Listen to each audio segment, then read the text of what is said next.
നിന്റെ ജീവിതത്തിൽ പറ്റിപ്പോയ പാപം അല്ലാഹുവോട് പറയണം, പടച്ചവനെ ഈ ലോകത്ത് ഏറ്റവും കൂടുതൽ പൊറുക്കുന്നവൻ നീയാ, നീ അല്ലാതെ ഈ ലോകത്ത് വേറെ ആരുമില്ലല്ലാ.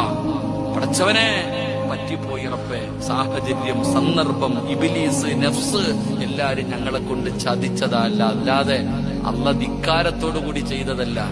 പടച്ചോനെ നീ ഞാൻ ചെയ്യുന്നത് നീ കണ്ട എനിക്കൊരു ചുക്കുമില്ല എന്ന് പറഞ്ഞിട്ട് ചെയ്തതല്ല അല്ലാഹ്, വിട്ടുപോയതാ അല്ലാഹ്, നീ എനിക്ക് പുറത്തുതാ. പറയേണ്ടത് പോലെ അല്ലാഹുവോട് പറ, അല്ലാതെ നിലവിളിക്കണ്ട, വിളിച്ചു കൂവണ്ട. നമുക്കങ്ങനെയാണല്ലോ, നിലവിളിയും ബഹളവും ഉണ്ട്. നമ്മുടെ ദുആ അങ്ങനെ ചെയ്യാൻ പാടില്ല, കടന്നു വിളിച്ചു പോവരുത്. നബി സല്ലല്ലാഹു അലൈഹി വസല്ലമ തങ്ങള് അവിടെ നിന്നൊരു സ്വഹാബി ഇരുന്ന് വലിയതായിട്ട് ദുആ ചെയ്യാം, പൊട്ടിക്കരഞ്ഞിങ്ങനെ നിലവിളിച്ച് ദുആ ചെയ്യാം. അപ്പോഴാ അള്ളാന്റെ റസൂൽ സല്ലല്ലാഹു അലൈഹി വസല്ലമ തങ്ങൾ പറഞ്ഞു, ആ ചെറുപ്പക്കാരനോട് പോയി പറയാൻ, അവൻ വിളിക്കുന്ന റബ്ബിന് ചെവി കേൾക്കുമെന്നൊന്ന് പറയാൻ. അങ്ങനെ നാട്ടുകാർ കേൾക്കണം നമ്മുടെ ദുആ, കുടുംബസമേതം ഇരുന്നിട്ട് ദുആ ചെയ്യുന്നത് അയൽവാസി പോലും കേൾക്കണം, വിളിച്ചു പോവുക, അങ്ങനെ ആവശ്യമൊന്നുമില്ല.